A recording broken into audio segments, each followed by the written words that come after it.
Bueno, muy buenas tardes para todos. Un placer estar esta tarde nuevamente desde Al Centro en vivo. Al Centro es una plataforma que incuba liderazgos sociales, que promueve el debate con fundamento en la evidencia y también, muy importante, que transmite ideas que tienen no solamente filosofía de centro, sino algo muy valioso que tiene el interés de que todos puedan discutir con absoluto respeto. Hoy hemos convocado una discusión con unos personajes de todo el calibre para poder hablar sobre la educación virtual, la diferencia con la educación remota, las necesidades de los alumnos, las necesidades y dificultades de los profesores, pero también, obviamente, cómo se está entendiendo la tecnología y cómo se está aprovechando, seguramente con muchos problemas que tenemos, pero también con muchos aciertos. Hemos hecho una encuesta dentro de todas las personas que forman parte de Al Centro y este fue el tema que durante la semana pasada fue considerado el más importante: la educación virtual universitaria. Por eso hemos invitado, vuelvo y repito, a unas personas invitadas, todas ellas con unos perfiles de lujo. En primer lugar, a Juliana Vernaza, quien es la directora de educación en Al Centro. Ella es economista, magíster en administración pública de la Universidad de Harvard y adicionalmente con una gran experiencia en diseño, en implementación y en seguimiento a políticas públicas. También tenemos a Felipe Montes. Felipe es director de la maestría en inteligencia analítica del Departamento de Ingeniería de la Universidad de los Andes. Es magíster y doctor en ingeniería y adicionalmente fue el mejor investigador de la Facultad de los Andes y fellow del Forgaty Institute del National Institute of Health. Está también Valentina Mejía con nosotros. Ella es estudiante de licenciatura en lenguas modernas en la Pontificia Universidad Javeriana. Es miembro del movimiento estudiantil de la misma universidad y además activista en el colectivo feminista de Pez Salado, que tiene, entre otras, unos temas muy interesantes que tienen que ver con música, baile y respeto en la pista, que evidentemente pues para todos es conocido en el proceso. Y por último está Alberto de Castro, quien es decano de la División de Humanidades y Ciencias Sociales de la Universidad del Norte. Es PhD en Psicología de la Universidad de Saybrook University y máster en Psicología también de la Universidad de Dallas. A ellos yo quiero agradecerles muchísimo su presencia y bueno, vamos a arrancar dándoles las gracias desde Al Centro por acompañarnos en la tarde de hoy, que para nosotros es tan importante para enfrentar estos retos y para discutir sobre ellos con absoluta tranquilidad, con absoluta, digamos, transparencia, pero también con herramientas que van a ser fundamentales para todos de analizar. Yo quisiera inicialmente arrancar con una introducción que Juliana Vernaza nos tenía preparado, pero veo que tiene alguna dificultad en su conectividad. ¿Es así? Julián, ¿estás con nosotros o te nos fuiste? Parece que Juliana se nos fue, suele pasar en estas herramientas, pero no en vano, pues estábamos, digamos, preparados para mencionar lo siguiente. La pandemia evidentemente ha cambiado la situación de todos los sectores. El educativo no es la excepción, tanto en la educación primaria como secundaria, como por supuesto la educación universitaria. Fueron cambios abruptos que de un minuto a otro tuvimos que enfrentar. Muchas instituciones estaban preparadas, otras no tanto. Algunos alumnos estaban preparados, otros no tanto. Y algunos profesores en igual sentido lo estaban y otros no.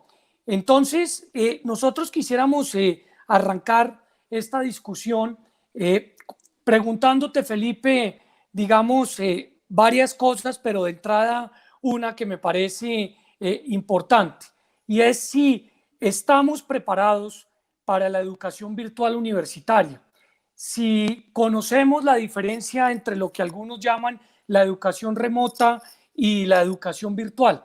Y pues arrancamos contigo porque eres uno de los únicos, tal vez, directores de maestría en nuestro país que tiene una maestría que nació virtual y que además contiene pues una serie de herramientas muy importantes como es todo lo que tiene que ver con la analítica de datos. Adelante, por favor. Muchas gracias, David. Buenas tardes a todos. Yo considero que, respondiendo a tu pregunta, si estamos listos, creo que no acabamos de estar listos. Esto era algo que nosotros no esperábamos tan rápido. En general, creo que el mundo sí ha venido ya migrando a la educación virtual. Si tú te das cuenta, las cifras del Ministerio de Educación muestran que nosotros hemos incrementado en Colombia 100% casi la oferta de educación virtual. Esto sin incluir esta parte, sin incluir la pandemia, cifras prepandemia. Suramérica ahorita también ya es el segundo continente que tiene más educación virtual. La oferta ha crecido enormemente. Esto sobre todo no necesariamente en programas ya de maestría, sino también los cursos cortos, los cursos MOOC y todo ese tipo de oferta que ha venido creciendo, ¿no? Algo importante es que los programas como el nuestro de Maestría en Inteligencia Analítica de Datos, pues son programas cuyos profesionales trabajan en un computador, en tecnología, por lo cual hacer el delivery de una maestría en ese sentido, pues se presta para eso, ¿no? Es importante entender también que la diferencia entre un programa tradicional, como había sido la educación muchos años, y uno en línea se basa principalmente en 5 cosas. Lo primero, pues los programas tradicionales son de tiempo completo, de manera presencial. Los programas en línea, en cambio, son flexibles, son virtuales, no requieren necesariamente de cuerpo presente, pero sí hay un mix para que haya calidad entre lo que se llaman clases sincrónicas y asincrónicas. Es importante entender que en esa sincronía el profesor juega un rol ya no solamente de actor, digamos, frente a su cátedra, sino también de director, como un director de cine.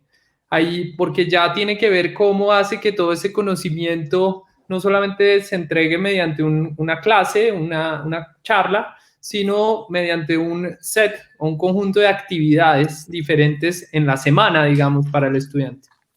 Lo segundo es que los programas son modulares cuando son virtuales y eso es algo que se ha vuelto muy interesante para los estudiantes y pueden ir mutando, ¿no? Y son más rápidos los cursos. En nuestra maestría, por ejemplo, los cursos son solo de 8 semanas, no de 16 como son la mayoría de maestrías en las universidades.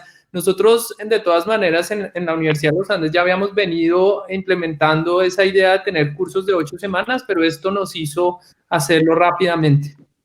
Lo tercero son currículos dinámicos. Esto da la oportunidad de cambiar rápidamente de currículos, de estar actualizándolos, por lo que están basados ya no solamente como en ese lecture, en esa charla, sino también en todos los contenidos que uno utiliza. Lo cuarto es que por lo general estos programas pues son más económicos y accesibles, ¿no? Algo importante de la tecnología es que atenúa un poco los costos pues, de infraestructura física, de planta física con la que contamos las universidades. Si bien la educación de calidad, diseñarla es costoso, virtual, porque requieres un montón de preparación previa al delivery de los cursos como tal. Ya en la operación esos costos sí se disminuyen, entonces eso los puede hacer más baratos. Y lo último es que pues no están geográficamente restringidos, entonces hay que entender que la educación virtual atraviesa fronteras, el alcance es mucho mayor, ¿no? A mí me parece que eso es una oportunidad ahorita para el país y es mostrar lo que sabemos hacer, mostrar a nuestros profesores, no solo en Colombia, en Latinoamérica entera. y a toda la población hispanohablante. Nosotros hicimos una encuesta para entender quién le interesaría nuestra maestría y tenemos un gran público de España, un gran público en Europa también, que inclusive no nos esperábamos. En Estados Unidos, que hay 50 millones de latinos, hay más latinos que en Colombia. Allá también hay un grupo súper interesante para este tipo de educación. Felipe, muchas gracias. Simplemente para acotar, dices con absoluta contundencia que la educación virtual atraviesa fronteras, es una educación flexible, hay clases asincrónicas y por supuesto sincrónicas. El profesor es como el director de cine. Los programas modulares de 8 semanas y de 9 a 16 permiten más rapidez y obviamente pues hay unos currículos dinámicos que en muchas ocasiones, si no en todas, son económicos o más económicos. Te agradezco mucho esta primera introducción que creo que para el entorno es fundamental. Yo quisiera continuar con Valentina, porque Valentina está en estos momentos recibiendo educación virtual, obviamente seguro desde el punto de vista académico con todas las condiciones, pero ¿cómo ha sido la experiencia del alumno? ¿Cómo ha sido la dificultad del alumno? ¿Qué ves de positivo, qué ves de negativo en este proceso? Muchas gracias por la invitación. Primero, me gustaría mencionar que entendemos los estudiantes y sabemos que la educación virtual para muchas personas es una gran herramienta. Hay muchas personas en la ruralidad que tienen educación virtual, pero es porque precisamente estos programas de educación virtual son diseñados para que funcionen, no desde pues, una institución que está en la que nosotros tenemos que asistir.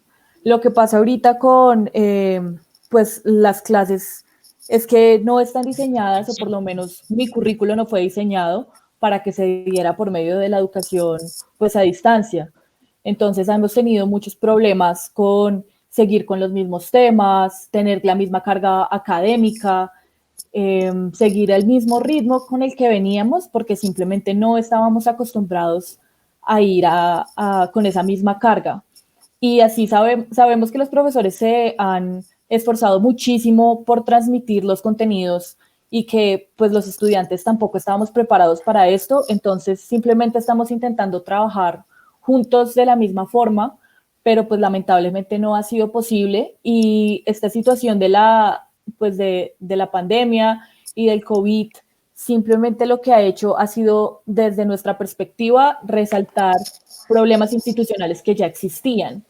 Entonces, no es solo con el currículo y no es solo con el ritmo académico, sino que en ejemplo de la Universidad Javeriana, lo que sucede es que encontramos una desconexión muy grande entre las directivas de la universidad y nosotros los estudiantes. Entonces, aparte de que ya tenemos un problema con que muchas veces no nos sentimos capaces, mentalmente para seguir al ritmo que íbamos con la matrícula completa, con entregas, con lecturas, con quizzes, que sabemos que nuestros profesores también lo están intentando con muchas ganas. Tenemos otros factores que están influyendo porque la educación no es solo un lugar al que asistimos y que simplemente llegamos y dejamos todo afuera, sino que todo nos sigue influyendo. Entonces encontramos que es muy difícil comunicar estas dificultades hacia las directivas que toman decisiones, que podemos comunicarlo a nuestros profesores, pero la comunicación entre profesor y estudiante sin que pueda pasar algún accionar de afuera que nos ayude, pues simplemente a veces no funciona. Entonces es una situación en donde nos hemos sentido de mi parte y pues estoy en grupos en donde nos expresamos con varios compañeros, nos sentimos bastante frustrados y frustradas porque no sabemos a quién acudir, si no es a nuestra institución para que nos resuelva dudas de por qué no le están bajando el precio de la matrícula, por qué estamos considerando que estamos obteniendo educación de calidad, pero sabemos que nos faltan muchísimas herramientas que teníamos en la universidad. Tenemos compañeros que no tienen condiciones en su casa para poder continuar, que utilizaban muchos de los espacios que había en la universidad. Entonces yo creo que es una discusión que debe irse más allá de solo los precios de matrícula, de solo que me siento pues agobiado, sino que está desatando otras problemáticas que ya existían desde antes y que tenemos que resolver de manera horizontal. Bueno, muchas gracias, Valentina. Muy al lugar lo que mencionas. Recordar que Valentina es estudiante de la licenciatura en Lenguas Modernas. Dice que bienvenida a la virtualidad, por supuesto, pero que el currículo no estaba diseñado para enfrentarla y que hay momentos frustrantes para los estudiantes. Reconoce el esfuerzo grande que están haciendo los profesores, pero en determinados momentos, cuando tienen dificultades, no saben a quién acudir. Y por eso conecto con Alberto de Castro, que desde Barranquilla, particularmente desde la Universidad del Norte, nos puede ayudar también a dar muchas luces sobre este tema, entre otras porque Alberto es el decano de la División de Humanidades y de Ciencias Sociales. Y yo te preguntaría, Alberto, ¿cuál es la mejor arma, la mejor posibilidad, la mejor herramienta para que los estudiantes, además de mejorar la percepción, pues mejoren su experiencia? Esto es un tema que tiene que ver con psicología, es un tema que tiene que ver, por supuesto, con entrenamiento. ¿Cómo lo estás viendo tú? Gracias, David, por la invitación y por la confianza. Sí, agradezco incluso que me hagas esa pregunta luego de la intervención de Valentina, porque me parece muy oportuno hilar lo que quiero decir con lo que ella acaba de decir precisamente. Hay varios elementos que creo que deberíamos tener muy en cuenta que van más allá de lo educativo, que puede influenciar que la educación virtual que en este momento estamos tratando de ofrecer sea de calidad. Quiero centrarme en 4 o 5 puntos por cuestión de tiempo. No quiero decir con esto que esto sea una tendencia en todos los jóvenes, pero sí lo estamos encontrando en muchos de ellos. La educación virtual implica unas ansiedades que no es que no existieran, pero que se han exacerbado. El mundo virtual te ofrece un sinfín de posibilidades que la presencialidad no te ofrece.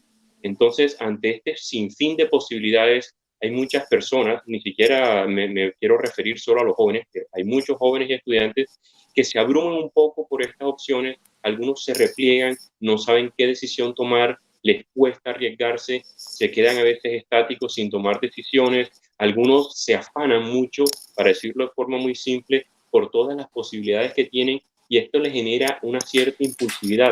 Entonces, sea como sea, ya sea porque se abruman por la cantidad de opciones o porque quieren, obviamente, no perder ninguna opción, en muchos jóvenes, no en todos, obviamente, en muchos jóvenes la educación virtual les genera mucha ansiedad.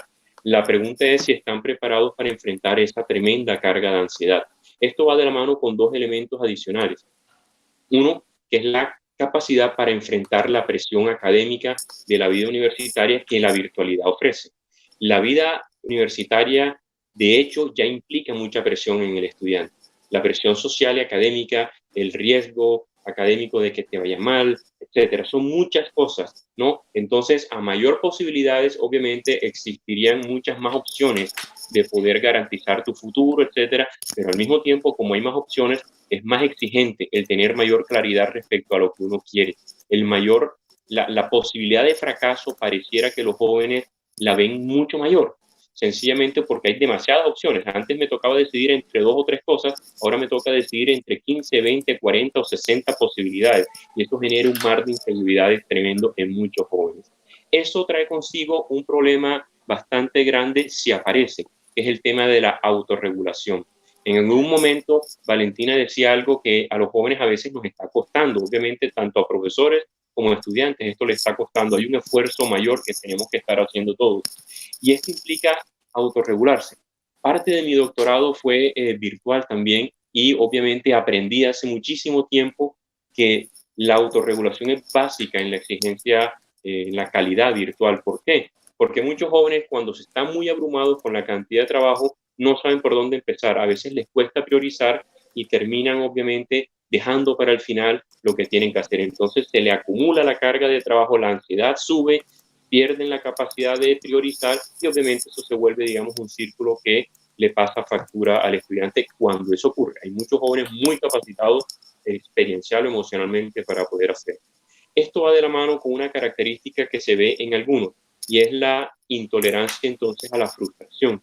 Cuando un joven no sabe hacer frente a la frustración, le va a costar muchísimo más poder enfrentar situaciones que antes podía enfrentar de una forma, digamos, con un mayor soporte. Había un hábito conocido, habían costumbres, habían redes de apoyo, a lo que las personas ya estaban acostumbradas, que sabían dónde está y se convertían en factores protectores. En este momento hay un mundo algo incierto, por ser algo elegante, bastante incierto, en el cual los jóvenes e incluso los profesores están un poco vulnerables, están aprendiendo cómo desempeñarse apropiadamente. Entonces esto trae consigo posibles frustraciones, posibles cargas de presiones y posibles ansiedades que pueden influenciar en la autorregulación en el desempeño académico. Y quisiera terminar con un punto. La educación virtual, como decía Felipe, abre fronteras, entonces nos expone a un mundo multicultural.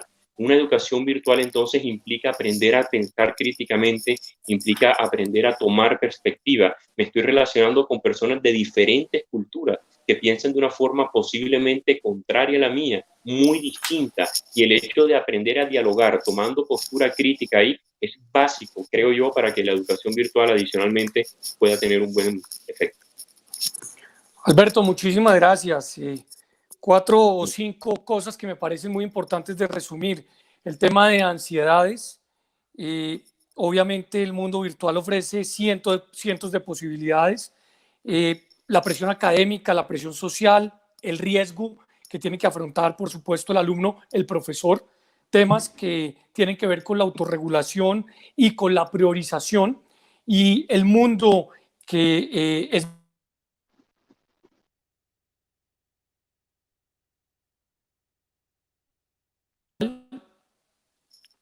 ¿Ustedes me oyen? Se fue un poquito, pero ya lo escuchamos. La última frase no, pero ya. Decía que, gracias, decía que en el mundo virtual el mundo es multicultural y creo que eso tiene un significado muy importante. Antes de darle la palabra a Juliana Bernaza, tengo preguntas de María Carolina Argüello, de Gustavo Restrepo, de Dale Redondo, de Natalia Ariza, que fue viceministra de Educación Superior, a quien le doy un saludo muy especial, de Franci Pérez, de Rosana Méndez. Ya vamos a contestarlas, pero antes, Juliana, quisiéramos oír tu reflexión como experta también y sobre todo como articuladora de este gran espacio que logramos diseñar. Gracias, David. Buenas tardes para todas las personas que nos están escuchando en esta transmisión. Mil disculpas que tuve un pequeño problema de conexión al principio, pero ya puedo ver si lo puedo solucionar. Finalmente ya estamos aquí todos conectados. Bueno, este tema del día de hoy es un tema muy importante.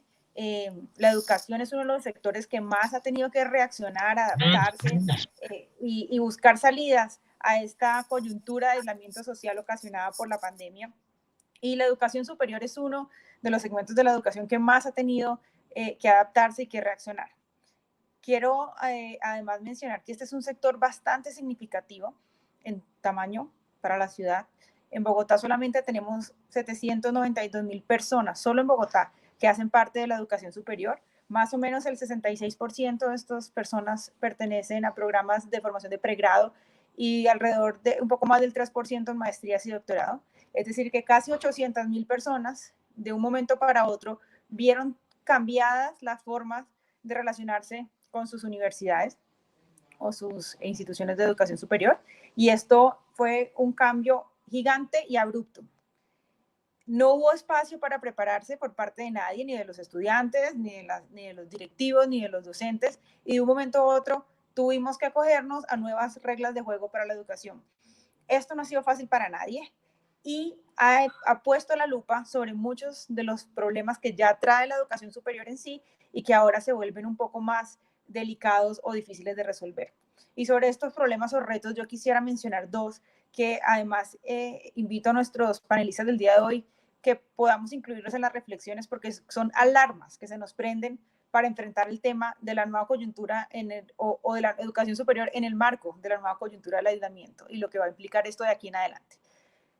Lo primero, y antes de entrar en estos retos, es que tengamos claro que esta situación, según lo que dicen todos los expertos epidemiólogos y las demás personas que ustedes bien escucharán en todos los medios de comunicación, va a ser un problema que va a durar un tiempo. Esto no va a cambiar de un mes para otro y la solución o la estrategia que tengamos para enfrentar estos retos deberá ser una estrategia de mediano y largo plazo. Aquí las estrategias de corto plazo son necesarias, pero no son suficientes porque tendremos que dar respuesta en el largo plazo. Entonces yo quiero poner la lupa sobre dos problemas. El primero es el tema del tránsito hacia la educación superior. De nuevo, cifras para Bogotá. 80.000 jóvenes se gradúan aproximadamente cada año y de los 80.000, un poco menos de la mitad hacen tránsito inmediato a la educación superior. 48.2% de los estudiantes que se gradúen entran a la educación superior inmediatamente. En esta coyuntura, en esta incertidumbre y ante la imposibilidad de saber qué va a pasar con las universidades, esto es una amenaza muy seria para todos los chicos que se van a graduar de la educación media en los próximos meses y que no están seguros si realmente hay una oferta de calidad que los atraiga, que les interese para transitar a la educación superior. De por sí, perder 50% de los graduados en este tránsito inmediato es bastante. Y estamos hablando solamente para Bogotá. En muchas regiones del país, esta cifra es mucho más difícil.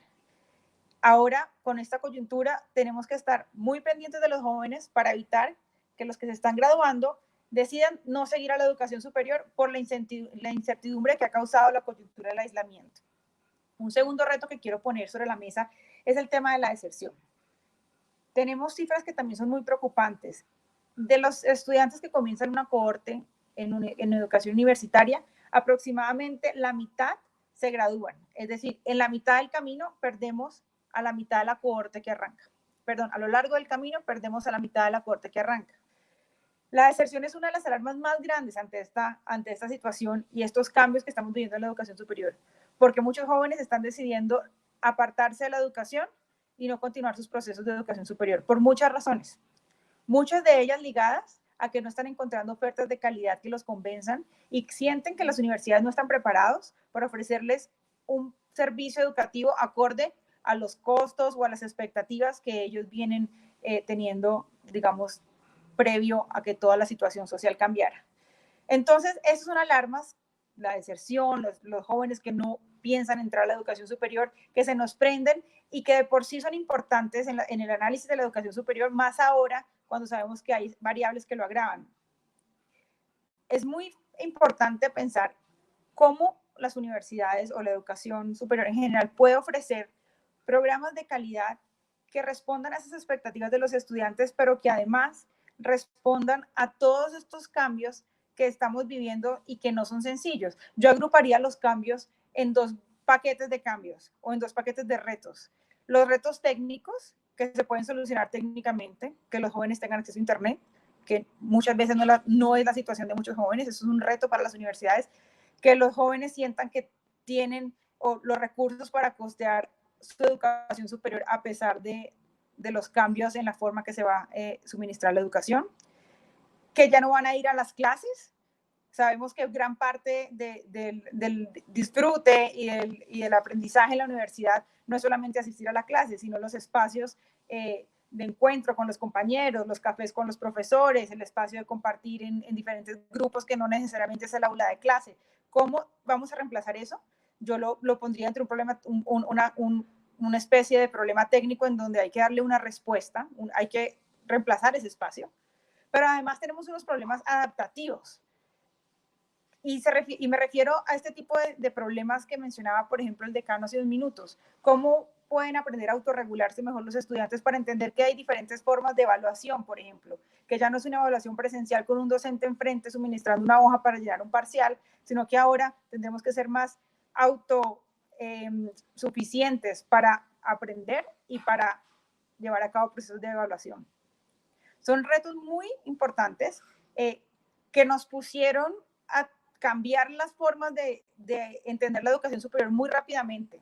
A veces lo que yo he pensado es que la pandemia lo que hizo fue que aceleró una transformación pedagógica y curricular que era urgente para la educación superior. Y que esto lo que hizo fue ponernos un acelerador y obligarnos a pensar en preguntas que tal vez eran urgentes de pensar mucho antes. Y nos tocó hacerlo sin la preparación, sino de un momento para otro. Y por último, quiero también traer para el debate que no solamente tenemos retos, sino que tenemos oportunidades. La posibilidad de ofrecer educación por medios virtuales o semipresenciales, nos abre oportunidades grandísimas en cuanto al acceso. Hay muchas regiones del país que no tienen acceso a educación de calidad y que la única forma de poder acceder a educación de calidad, la única forma de que los estudiantes accedan a programas de educación superior acreditados es a través de las formas no presenciales. Por eso también es una oportunidad grandísima para las universidades líderes de este país, para las universidades que tienen la posibilidad de ofrecer educación de alta calidad, de pensar en esta oportunidad de no presencialidad que implica en términos de pensar el país y pensar qué más se puede hacer con esta situación que, además de ser compleja y además de que nos va a demandar un montón de adaptaciones, puede también significar una oportunidad para hacer o para tener un mejor sistema de educación superior. Mayor ampliación, mayor acceso en términos de costos. La educación no presencial puede significar una oportunidad de acceder, de ofrecer educación a costos que antes eran imposibles de ofrecer, y esto implica llegar a poblaciones que no tenían posibilidad de pagar para pagar educación superior de alta calidad, y tener toda una reflexión sobre la transformación curricular y pedagógica que implica para el sistema cambiar el esquema no presencial de la educación, lo que puede terminar en mayor acceso para más personas. Son temas que son fundamentales traerlos. La pandemia nos trajo muchos retos, pero también muchas oportunidades, y yo creo que vale la pena tenerlas en consideración, sobre todo ahora que ustedes puedan tener una conversación y darle respuesta a nuestra audiencia sobre muchos de estos temas. Muchas gracias, David, y muchas gracias a todos los invitados que nos acompañan el día de hoy. No, muchas gracias a ti, Juliana. Quisiera resaltar 4 puntos muy importantes. La reflexión que haces entre el tránsito del bachillerato a la educación superior, el número de alumnos que se quedan sin lograr ese tránsito, eso lo podría resolver la educación virtual. Temas asociados a la deserción, por supuesto, muy complejos. Obviamente retos, costos, espacios para compartir, conexión. Y uno que me parece muy interesante, que agrupa varios, y es si el COVID-19 o la pandemia nos obligó a enfrentar, digamos, este reto y el de calidad, que creo que es fundamental. Yo quisiera arrancar esta charla, tenemos ya después de esta intervención inicial varias preguntas, tengo muchas preguntas para los 4, entonces voy a mencionar primero 2. La primera, que se la hacen a Felipe. Humberto Izquierdo le pregunta: ¿cuál es la diferencia entre un medio sincrónico y uno asincrónico en temas de evaluación? Y aprovecho y le hago una en estos momentos al decano, porque tanto Franci como Natalia Ariza preguntan a Alberto: ¿debe la universidad preparar primero a los estudiantes para enfrentar esta situación? Entonces, si te parece, Felipe, arrancamos contigo, después, por supuesto, con Alberto, y ya vamos con Valentina y otra vez con Julián. Perfecto. Bueno, para responder a la pregunta de Humberto, es importante entender que en la educación virtual, bueno, primero hacer la distinción entre la coyuntura que estamos teniendo en este momento, donde las universidades rápidamente nos estamos pues adaptando en ciertos programas a la situación, y los profesores hemos tenido que ver cómo hacer ese cambio abrupto. Y otra es la educación virtual hecha con ese propósito, con ese diseño. Me voy a referir a la segunda en este momento, que creo que es la pregunta. Entonces, en ese escenario de educación virtual de calidad, uno tiene como distintas formas de hacer evaluación. Unas formas sincrónicas, haciendo, por ejemplo, casos o exámenes, por decir 2 ejemplos, con una técnica que se llama proctoring, con una tecnología más bien que se llama proctoring, que proctoring es un servicio básicamente de reconocimiento facial de cómo patrones en la escritura del teclado, y esto permite evitar la suplantación en exámenes. De eso ya hay compañías que prestan el servicio y lo hacen internacional, es decir, uno no necesita tenerlo acá en Colombia para poderlo adquirir, o lo puede uno mismo desarrollar en la universidad. También la evaluación asincrónica, pues hay varias formas dependiendo de la competencia o el objetivo de aprendizaje, pero digamos algo que se utiliza mucho y hay que entender cuando la evaluación se quiere que sea sumativa, es decir, que sea para entender si el estudiante aprueba o no, o simplemente es una evaluación para que el estudiante afiance los conocimientos, pero no nos interesa como tal la nota final, ¿no? En el primer caso, pues está todas estas herramientas de proctoring, de quizzes, etcétera. Y en el segundo caso, se usa mucho la evaluación por pares de los mismos estudiantes, se usa mucho que entre uno pueda hacer una asignación, por ejemplo, aleatoria de los trabajos de los demás y entre ellos mismos conversen. Los foros, los muros colaborativos también son muy importantes, es decir, ahí ya hay que entrar a explorar un mundo que hay de herramientas que permiten también como ese refuerzo asincrónico entre los mismos estudiantes. Ahora, para terminar, es muy importante entender que en esta educación virtual de calidad, el profesor ya no puede estar solo, y eso ya es clave. El profesor ya vive con un equipo de trabajo, ya, como lo decía ahorita, el profesor ya no es un actor principal en un acto de teatro, en una clase, sino ya es un director de un equipo de trabajo donde los asistentes o tutores tienen que estar todo el tiempo contestando preguntas a los estudiantes y ayudando a dar esa realimentación, porque justamente el truco, la magia de esto es que los estudiantes sientan un acompañamiento constante sin necesidad de ver al profesor enfrente. Ese es todo el punto y es ese feedback constante. Eso es lo que asegura la calidad en estos programas. Muchas gracias, Felipe. Alberto, te repito, Natalia Ariza te pregunta, ¿debería la U preparar primero a los estudiantes para enfrentar esta situación? Bueno, preparar primero obviamente tal vez sería ideal, pero creo que no tenemos el tiempo para preparar primero a los estudiantes porque ya estamos en eso, o sea, la ola ya llegó. Yo creo que sí es importante, y aprovecho la pregunta, me parece bastante importante, porque el centro, como dice Felipe, es la educación centrada en el aprendizaje del estudiante, no en el docente. Eso debería haber cambiado hace rato, pero ahora este tipo de educación lo hace más urgente y más importante. ¿Qué es lo que yo creo que se debe acompañar? Miren, a principios del año pasado, si miramos los datos de la Organización Mundial de la Salud, sabíamos ya que los problemas de ansiedad en la población del mundo se habían triplicado respecto a la última década. Los problemas de tristeza crónica y depresión se habían cuatriplicado. No tengo estos datos, digamos, epidemiológicos actualizados, pero obviamente que eso ya se ha incrementado muchísimo. Entonces sí creo, por lo menos a los estudiantes que les toca dar el paso de la educación presencial a la educación mixta o virtual, sí deberían tener un acompañamiento para aprender a enfrentar sensaciones como presión, como ansiedad, como tristeza. La presencialidad les permitía darse a ciertas valoraciones sociales que hoy les cuesta.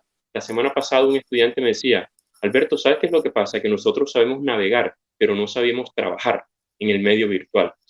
Entonces, ¿por qué? Porque yo estaba un poco sorprendido que esta generación un poco nativa digital les estuviese costando un poco este tema de la autorregulación, ¿no?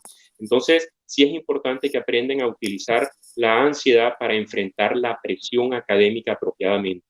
Que este encerramiento, por lo menos en el que estamos ahora, y como ya dicen todos los epidemiólogos, vendrán unas restricciones sociales por 1 o 2 años, o no sabemos por cuánto tiempo, pero va a haber ciertas restricciones, ciertas sensaciones de encerramiento que a muchas personas les destapa lo que tenían ahí tapadito. Eso genera más ansiedad. Entonces los jóvenes sí tienen que aprender a lidiar con esto para poder concentrarse. Si no saben manejar la presión, la frustración y la ansiedad, no van a estar motivados, no se van a poder concentrar, no van a poder priorizar, etc. Todos los procesos básicos, como decimos los psicólogos, ciertas facultades para mantener la atención, etcétera, se van a ir deteriorando poco a poco y la calidad académica también. Alberto, muchas gracias. Muy importante ese acompañamiento que estás mencionando. Y aprovecho y le pregunto a Valentina 2 preguntas que le están haciendo a través de la plataforma. La primera, Valentina, dice Juan Falconer, ¿tú crees que va a aumentar la deserción universitaria? Y la segunda, que la hace Laura Herrera, ¿cómo equiparar el cambio de la educación virtual de calidad con matrículas? ¿Cómo sientes tú eso? ¿Cómo lo has analizado tanto en el colectivo como en las instancias a las que perteneces en la universidad? Desde los medios universitarios y grupos que hemos armado, mucha gente está decidiendo aplazar el semestre o tomar media matrícula. Para muchos estudiantes esto ni siquiera es una opción, como por ejemplo los estudiantes que están con Serpilo Paga porque necesitan hacer los semestres con rapidez, porque tienen miedo, porque desde sus casas se les dificulta, pero al igual quieren seguir aprovechando la oportunidad que se los da. Y para quienes estamos pagando, tenemos unos problemas, digamos, con acumular una deuda, tenemos problemas que no nos sentimos igual cómodos con la educación que se nos está dando, entonces igual estamos pensando en aplazar. Todo se está resumiendo en que no estamos cómodos con el proceso de educación y sí va a haber una gran cantidad de personas a aplazar o a retirar, a meter la media matrícula, porque simplemente sentimos que no se están dando respuestas de parte de la institución, que no se nos está escuchando con respecto a las problemáticas que estamos teniendo, tanto psicológicas como contextuales, y que vemos que el modelo pedagógico no está cambiando. No estamos viendo avances entre lo que ya teníamos, porque sabemos que esto es un modelo de emergencia. O sea, nosotros entendemos que este modelo se está dando como primera línea de una problemática muy distintas. Por una problemática que pues es muy distinta a lo que ya estamos viviendo. Un 5% de descuento, como es en la Universidad Javeriana, simplemente no es suficiente porque en medios digitales, digamos a mí y a muchas personas nos han llegado muchas historias de estudiantes que pues sus papás perdieron el trabajo, ellos perdieron su trabajo o les toca también trabajar desde la casa o están 4 personas teletrabajando desde su casa. Entonces son muchos factores que simplemente la universidad no está teniendo en cuenta, digamos, está sacando a relucir problemas, como ya dije en mi primera intervención, que existían desde antes, como la desconexión con el sistema, con el servicio de psicología de la universidad. Entonces, ¿cómo vamos a querer continuar como si nada estuviera pasando? Simplemente eso no es lógico para pues, el cuerpo estudiantil, porque yo, ¿por qué voy a seguir full matrícula? ¿Por qué voy a seguir sintiendo que estoy perdiendo contenido que es importante para mí? Porque hay espacios extracurriculares que también ayudan a nutrir el conocimiento. Y el modelo de vamos a hacer esta evaluación, vamos a hacer este quiz, entrega este trabajo, esta es tu nota final, pues simplemente no es suficiente y por eso muchas personas encuentran una opción en hago la mitad para no atrasarme tanto. Y bien quiero agregar que entendemos que es una dificultad ir contra el tiempo y reevaluar todo lo que ya existía. Entendemos que eso es un problema, pero recalcamos que esto no es un problema que empezara desde la pandemia. Nosotros ya teníamos unas dificultades con la forma en que el modelo pedagógico se estaba desarrollando. Y ahora más que nunca es imperativo que se cambie para que podamos continuar con nuestra educación y más que nunca es necesario buscar un modelo que se permita explorar el contexto del estudiante y no verlo solo como un individuo que va a clase a aprender, porque eso no es lo que somos como personas.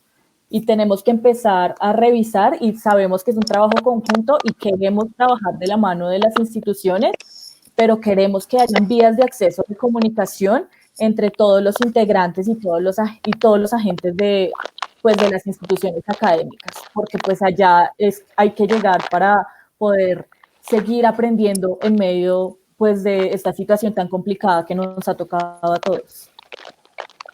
Gracias, Valentina. Quisiera preguntarle a Juliana o transmitirle 2 preguntas, una de Manuel Riaño y otra de María Carolina Arguello. La de Manuel Riaño habla de la relación entre la virtualidad y la democratización, que pregunta si con la virtualidad va a lograr mayor democratización la educación, que los contenidos le lleguen a todo el mundo, etcétera.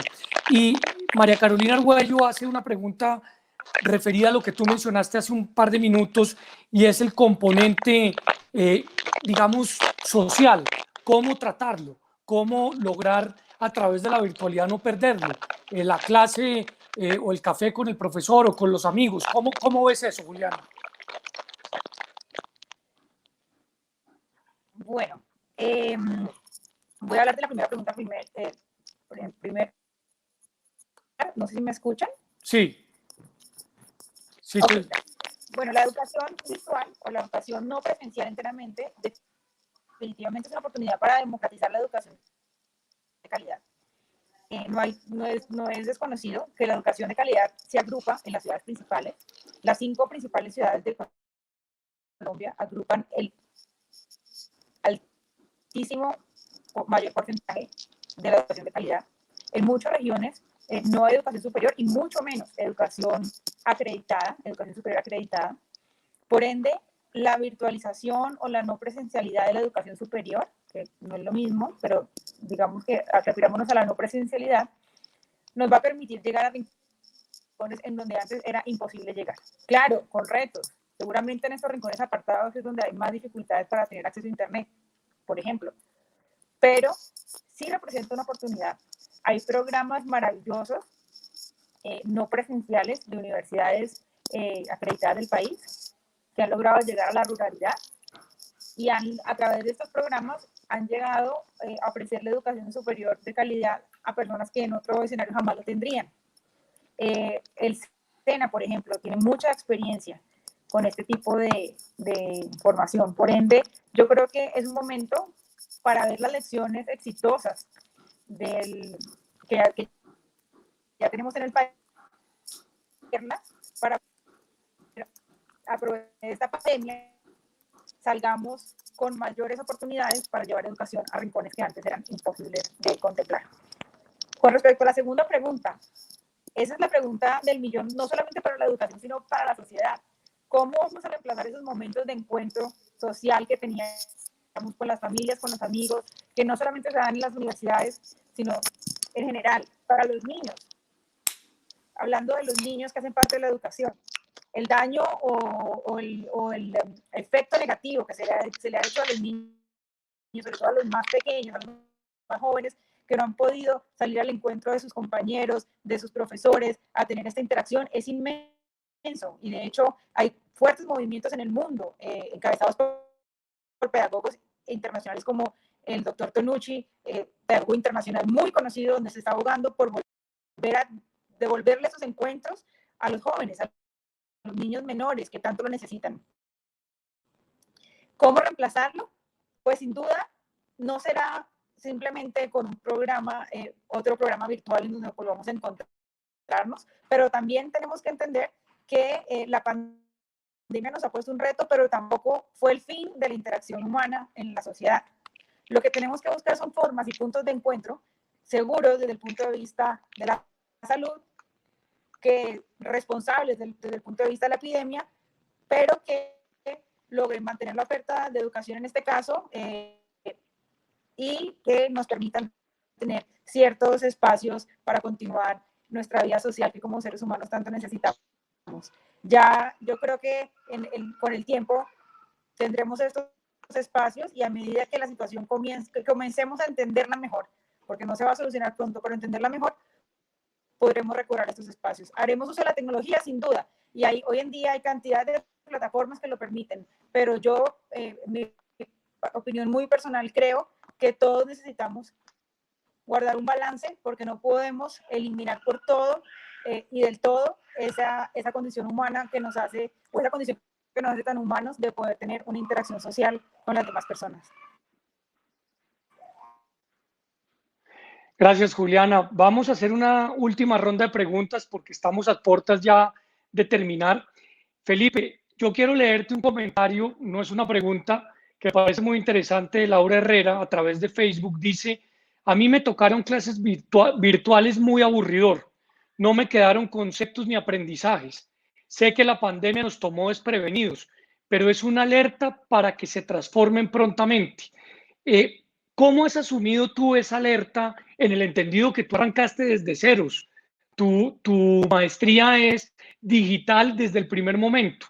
¿Cuáles son esos consejos? ¿Cuáles son esas enseñanzas que le estás dejando o que le quisieras dejar a quienes nos cogió o los cogió desprevenidos? Bueno, yo creo que ahí hay varios puntos que voy a resumir brevemente. Lo primero es que mucho puede ser poco. Es decir, yo creo que estoy hablando mucho en este momento de crisis y también yo creo que los contenidos deben ser muy precisos, muy puntuales y dejarle cierta autonomía al estudiante si quiere ir más allá. Cuando, por ejemplo, uno diseña una maestría virtual, los videos que graba el profesor previamente máximo son de 8 minutos, 10 minutos. versus las clases de hora y media, 3 horas que estamos acostumbrados. Lo importante es entender que hay ciertas formas de especializar el conocimiento, de distribuirlo en diversas actividades, no sobrecargar al estudiante con lo mismo. Yo creo que es muy importante. También creo que los espacios de conversación informales en las clases pueden funcionar en este momento de pandemia, ¿no? Tomarse 10 minutos de la clase a preguntarle a los estudiantes cómo están, qué han hecho, cómo han salido, no han salido, qué ha pasado. Ese espacio puede por lo menos ayudar a que haya más interacción. También creo que es muy interesante ver cómo uno puede también acompañar a los estudiantes desde fuera del Zoom o el aula o la herramienta que use, porque uno puede también invitarlos a reuniones más pequeñas.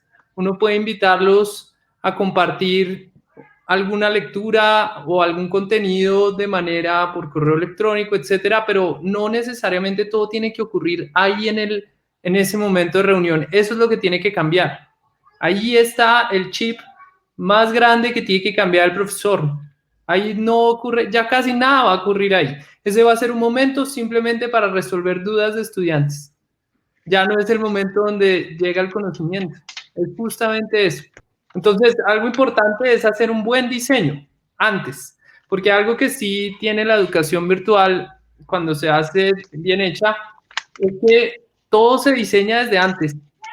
Ya el rol del profesor en la operación, digamos, en el semana a semana, ya es muy pequeño, ya es mínimo. Ya no está uno preparando clase todo un día antes de la clase, no, eso ya debe haber ocurrido 6 meses antes o un año antes. Todo está pregrabado, todo está montado, todo está, y usted solo está ahí para acompañar a los estudiantes. Eso cambia mucho la manera de ver las cosas.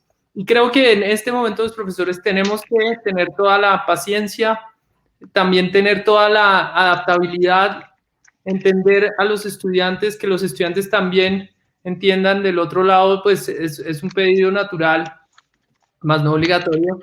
Pero yo sí creo que algo importante que nosotros también hicimos en los Andes fue quitar las notas. Nosotros quitamos las notas, las cambiamos a aprobado, reprobado, y de esa manera, pues fue una manera como de soltar un poco ese estrés en esta época. Pero incluso hoy en día estamos pensando si hay que volver o no a las notas, porque realmente no debe ser el fin, ¿no? de la educación. La educación tiene un propósito más allá que todos, pues aquí creo que conocemos, y es esa contribución a la sociedad, etcétera. Pero entonces esos serían como unos puntos rápidos que tocaría. Muchas gracias, Felipe. Valentina, Camilo Martínez, digamos, pregunta algo sobre lo cual tú hablaste. Él dice, al ser educación virtual ya una realidad, ¿no debería ser la oportunidad para que el acceso fuera más económico y cerrar brechas? Pero también tú dijiste con absoluta claridad, el modelo físico o el modelo presencial no debe perderse de vista porque se necesita la socialización. ¿Cuál crees tú que debe ser el equilibrio desde el punto de vista del estudiante? Porque tú dijiste, no nos pueden seguir viendo como simplemente los que tenemos que aceptar, sino cómo poder aportar para construir un mejor modelo. Yo creo que tenemos que empezar a pensar en formas de comunicación entre estudiantes y cuerpo directivo de la universidad, en donde nos podamos nutrir de información útil, tanto para ellos como para nosotros. Y también tenemos que entender que sí, la virtualidad es una realidad y hay programas académicos que se pueden adaptar a la virtualidad, pero hay que tener en cuenta que hay programas académicos que obligatoriamente necesitan espacios de socialización y necesitan espacios físicos. Tengo compañeras de la Facultad de Artes que hay materias que simplemente no pueden ver en la virtualidad, de arquitectura, de medios audiovisuales, que a pesar de que son medios audiovisuales necesitan estar presentes físicamente y la universidad no se está deteniendo el tiempo suficiente a analizar qué vamos a hacer con respecto a esas facultades que pues simplemente se están quedando como en primeros auxilios, pero no se está viendo a futuro qué va a pasar pues con estas experiencias educativas. Y con respecto pues a la parte económica, entendemos que sí se cerraría una brecha si estuvieran bajando los precios,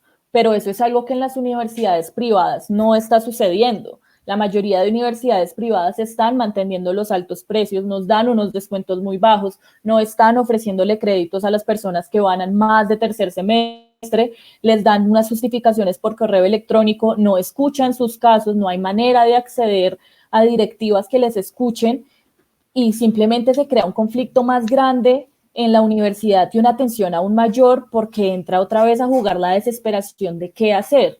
La brecha se cerraría si existiera una planeación o un detenimiento de la parte cualitativa, como bien lo mencionaban antes, porque en la universidad no se puede, algunos compañeros que están con beca, pues simplemente dicen, nosotros no podemos aportar a que ya no califiquen con notas, porque nosotros mantenemos la beca por un promedio. Entonces, nosotros hay ¿qué plan de contención van a tener para nosotros si necesitamos también seguir con este modelo? Entonces, son unas preguntas que se están abriendo y que se encuentran en estos debates que yo valoro demasiado que existan, pero que no se están teniendo en la universidad o que, por ejemplo, no se está extendiendo el tiempo o no se tiene previsto extender el tiempo de ciclo académico, como si pasa a veces en algunas universidades públicas, que le dan más tiempo al estudiante por X o Y motivo. En la universidad privada en ningún momento se está considerando esto, entonces vienen a jugar otra vez todos estos retos a los que ya nos estamos enfrentando. Es el momento de cerrar brechas, es el momento de actuar estudiantes junto a directivas, pero para que eso pase, necesitamos primero encontrar en dónde hablar directamente con las directivas y que ellos nos tengan en cuenta para tomar decisiones. Que esos espacios no se queden en un correo electrónico o no se queden en una respuesta de entendemos tu caso, pero no hay nada que hacer. Entendemos tu caso, pero así es como es, porque se vuelve un lugar en donde simplemente nos damos por vencidos y decimos, bueno, entonces aplazo o bueno, meto media matrícula. Volvemos al principio. Muchas gracias, Valentina. Alberto, ya para terminar, una pregunta final para ti y otra para Juliana. Tú dijiste una frase que me tocó. Algún alumno te dijo, sabemos navegar, pero no sabemos trabajar. Eso en el contexto significaría que tenemos obviamente aptitudes para poder utilizar de manera correcta la tecnología, pero no necesariamente tenemos capacidad para concentrarnos cuando estamos solos, cuando tenemos 5, 6, 7, 8 plataformas abiertas, cuando estamos en clase y al tiempo estamos con WhatsApp y estamos adicionalmente jugando FIFA. ¿Eso es lo que de alguna otra manera está pasando? Sí, creo que lo has descrito bastante bien, David. Eso es lo que creo que el estudiante me quiso decir. Obviamente no lo quiero generalizar, pero sí sé que está ocurriendo en algunos casos. Cuando los estudiantes, como decía en un momento anterior, se sienten tan abrumados por la carga tan grande que tienen, por todo lo que tienen que hacer, y a veces les cuesta saber utilizar los recursos apropiados. Entonces, lo que yo creo que está pasando es que la educación virtual nos está llevando a darnos cuenta que hay elementos cognitivos que tienen que ver obviamente directamente con el aprendizaje, pero hay también una tremenda carga emocional que los estudiantes están llevando. Creo que es responsabilidad de nosotros, de las universidades, hacerlo. En la universidad donde trabajo tenemos un programa que está tratando de abordar todas las necesidades de los estudiantes y eso creo que lo tenemos que priorizar y potencializar todavía más y en todas las universidades.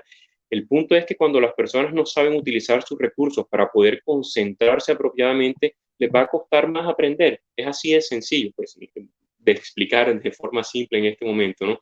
Tiene una cantidad de cosas por debajo. Pero si los estudiantes no saben cómo ubicarse, no solamente mentalmente, sino emocionalmente, ante esta cantidad de demandas que están teniendo, ante las sensaciones de soledad, de estar aislados en un mundo donde antes no estaban, etcétera, se van a sentir un poco desubicados. Alguno me decía el otro día, me siento vulnerable. Eso quiere decir que se está sintiendo incapaz de poder hacer frente a esto.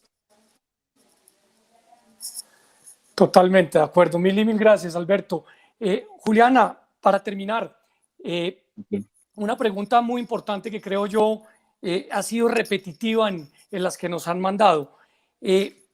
Cuando tú dices llegó la oportunidad a propósito de la pandemia para repensar la educación y como tienes experiencia en política pública, ¿cuáles serían los pasos para que en la política pública nos repensemos como una educación por lo menos mixta?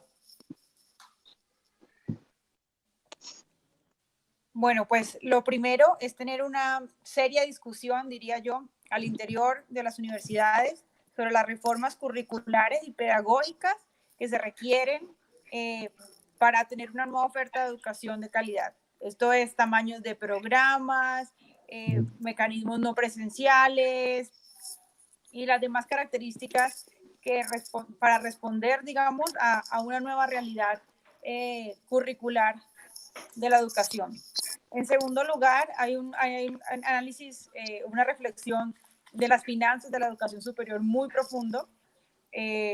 Los esquemas de funcionamiento, digamos, financiero de las universidades varían muchísimo de acuerdo, digamos, un poco a su orientación. Hay universidades donde están totalmente enfocados en la investigación, hay universidades muy grandes donde los recursos para la financiación de la investigación no son tantos, pero en todas se requiere una reflexión sobre las finanzas de la educación superior y ver de qué forma se puede reestructurar la oferta para poder dar respuesta a una oferta, digamos, con costos más competitivos que responda a esta nueva realidad. Entonces, primero lo curricular y pedagógico, segundo lo financiero, tercero el compromiso de las universidades por expandir sus fronteras y querer llegar a nuevos segmentos de la población a los que antes no se llegaba. Entonces se requiere una reflexión juiciosa sobre el tema de oferta y de promoción del acceso inclusivo, incluyente a nuevas poblaciones a propósito de esta coyuntura. Y yo pondría ahí especialmente con un énfasis en la educación rural, a la que muy poco se llega con educación de alta calidad. Y finalmente, un debate muy profundo, una reflexión muy profunda sobre el tema de relacionamiento con los estudiantes, específicamente en el tema de bienestar. El bienestar universitario es fundamental, está totalmente ligado con las tasas de deserción y con el éxito académico de los estudiantes, y se necesitan nuevos modelos de bienestar que incluyan estas realidades más distantes, pero que no deben en ningún momento descuidar el estado mental, emocional de los estudiantes, especialmente que se están viendo expuestos a tantos cambios y que tienen un impacto gravísimo. Para muchos de nosotros pensar que un semestre más, un semestre menos de educación tal vez no es ni cercanamente sensible a lo que significa para un estudiante cuyo proyecto de vida, proyecto profesional, proyecto económico está estrechamente ligado con lo que pasa en la educación superior. Y ya lo mencionamos, son miles de estudiantes, con ellos miles de familias cuyas decisiones de vida dependen mucho de las decisiones que se tomen en las universidades hoy en día. Entonces, yo señalaría esos caminos desde los cuales se debe comenzar la reflexión y se debe comenzar a pensar en una transformación de la educación para la que seguramente no estábamos preparados, pero en la que tenemos que sumergirnos rápido y juntos, de la mano de directivos, docentes, estudiantes, porque esa va a ser la única forma de poder adaptarnos y salir adelante. Muchas gracias, Juliana. Muchas gracias a todos, a Felipe, a Valentina, a Alberto, a Juliana.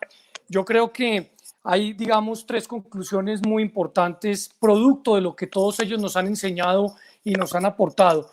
La educación virtual, evidentemente, puede ayudar a democratizar este muy importante valor para una sociedad como es la educación.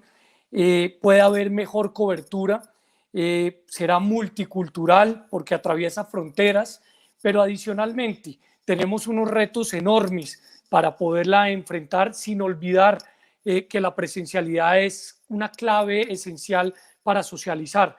El primer reto es el acompañamiento para enfrentar fenómenos como el de la presión, como el de la ansiedad. El segundo reto es entender desde la virtualidad, que el profesor, como lo decía Felipe, es el director de cine, tiene que de alguna u otra manera tener todo muy bien organizado, porque la educación virtual se prepara y se diseña desde mucho tiempo antes al momento de dictar la clase. Y obviamente tanto las universidades como los nuevos modelos tienen que tener muy presente, como lo decía Valentina, a los alumnos, saber qué es lo que están pensando, qué es lo que están sintiendo, qué es lo que están sufriendo. El Estado, por su parte, tiene, lo mencionó Juliana, una oportunidad única de repensar su política pública, y algo que me parece muy interesante de los aportes de Alberto, dentro de muchos otros, es la necesidad que tenemos como sociedad de saber que el proceso de concentración en la virtualidad puede hacer la diferencia. Yo les agradezco a todos ustedes muchísimo este espacio al que le dedicaron parte de su tiempo, a todos quienes estuvieron conectados, quienes nos hicieron preguntas. Nos llegaron una serie de preguntas que lamentablemente no alcanzamos a resolver, pero lo más interesante y lo más importante es que estamos desde el centro tocando temas que le interesan a la ciudadanía, debates con fundamento, con evidencia y con mucho respeto. Muchas gracias, y en una nueva oportunidad seguro nos volveremos a ver. Felipe, Valentina, Alberto, Juliana, mil gracias. Muchas gracias a todos. Muchas gracias. Hasta luego. Que esté muy bien.